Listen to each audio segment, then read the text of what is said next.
I always believed that hating someone was the best way to keep them out of your life. Turns out, it just pulled her closer than I ever could have imagined. Her name is Samantha Rivera, my college rival, my absolute nemesis, the one woman who seemed to live purely to get under my skin. We first crossed paths in our freshman year. Both of us were at the top of our business class, both infuriatingly stubborn, competitive to a fault, and completely unwilling to let the other one win. It was a constant battle. If I raised my hand in class to make a point, she'd somehow find a way to interrupt with a correction. If I aced an exam, I'd see that infuriating smirk creep across her face as she announced she got a higher score. We couldn't be in the same room without sparks flying, and trust me, they were angry sparks. So you can imagine my sheer delight when our mutual friend, bless her heart, decided to drag both of us to her birthday celebration at a bar in Vegas. I swore to myself I would stay as far away from Samantha as physically possible.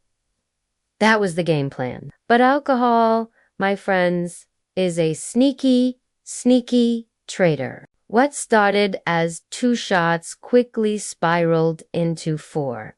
And before I knew it, tequila rounds were making their grand entrance. At some point in the haze, I found myself standing shoulder to shoulder with Samantha at the bar. She turned to me, her eyes just as glassy with that pleasant buzz as mine were, and said, "You know, you're not that unbearable when you're not trying so desperately hard." Against my better judgment, I laughed. And then she laughed. Suddenly, we were drinking together, trading our usual sarcastic remarks, but they started to morph into genuine jokes, and her laugh got, I hated to admit it, but it was contagious. It filled the noisy bar, and for a second, I forgot we were supposed to be mortal enemies.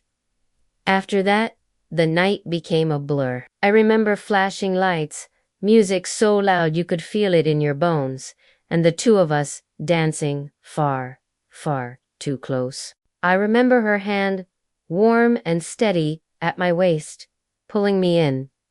Then, things get really fuzzy. There was an Elvis impersonator, a surprisingly tacky chapel, and both of us giddy and out of our minds, yelling, "I do," like it was the most hilarious dare in the history of the world. The next morning, I woke up to a headache that felt like a marching band was parading through my skull. My mascara was smeared down my cheeks, and Samantha's arm was wrapped around me. And then I saw it, a simple, horrifyingly real ring on my finger. I bolted upright so fast I got dizzy. Oh my God! No! No! No! No! Samantha just groaned, pulling a pillow over her head. "Why are you yelling so early?" I held up my hand, shaking it in front of her face. "Because we, Amarido," that got her attention. She shot up, her eyes wide as she stared at her own matching ring, then back at me. "You have got to be kidding me." But we weren't kidding. The official-looking marriage certificate sitting innocently on the hotel nightstand was all the proof we needed. Pure, unadulterated panic set in. We hated each other. Our 5-year plan was to go back to campus, keep competing, and graduate as rivals, not wives. "Annulment," I muttered. The word feeling like a lifeline. We'll get an annulment right now. No one ever has to know about this.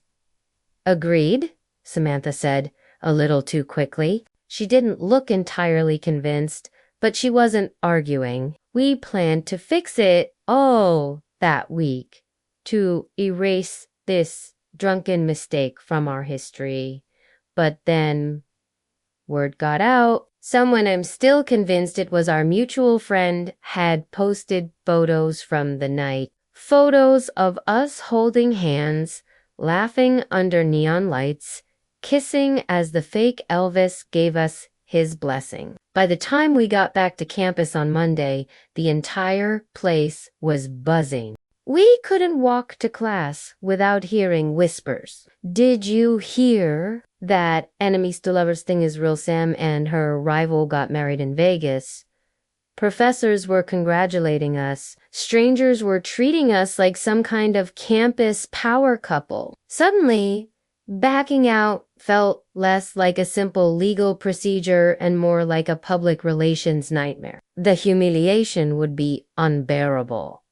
So we decided to fake it. Just for a little while. We'll pretend, Samantha told me, her voice firm as we hid out in the library. We'll just pretend to be a happy couple. Let all the gossip die down, and then we can quietly undo this whole mess.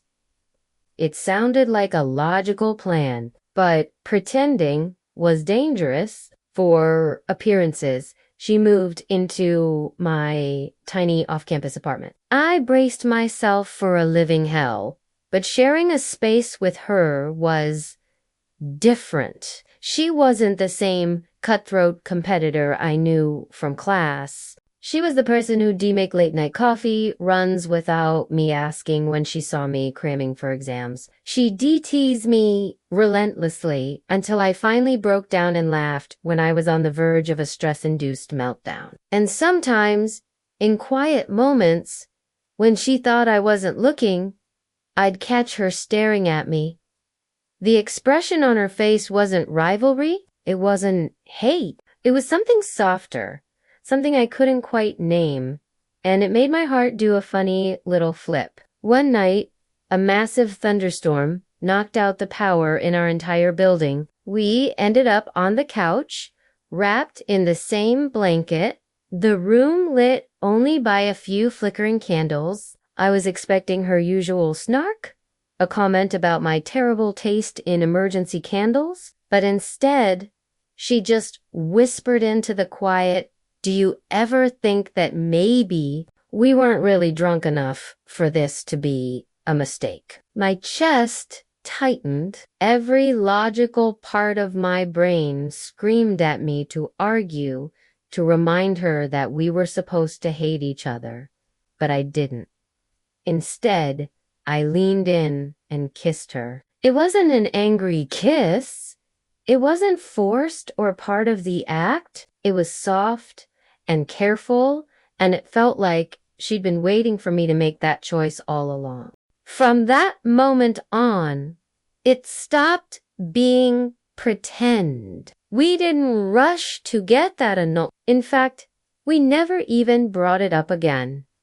Our bitter fights turned into playful banter. Our academic rivalry transformed into a fiery passion that fueled us both, and somehow, the girl I once swore I hated with every fiber of my being became the one person I couldn't imagine my life without. Years later, people still laugh when we tell them our story. So you got drunk, hated each other's guts, and accidentally ended up married. They'll say, shaking their heads. And I always smile because... Yes. It started with hate, yes. It started with a whole lot of tequila, but it ended with love, real, terrifying, incredible love. And to this day, Samantha will still look at me with that same infuriating, beautiful smirk and say, "Told you I'd beat you at everything, even at stealing your heart." And you know what?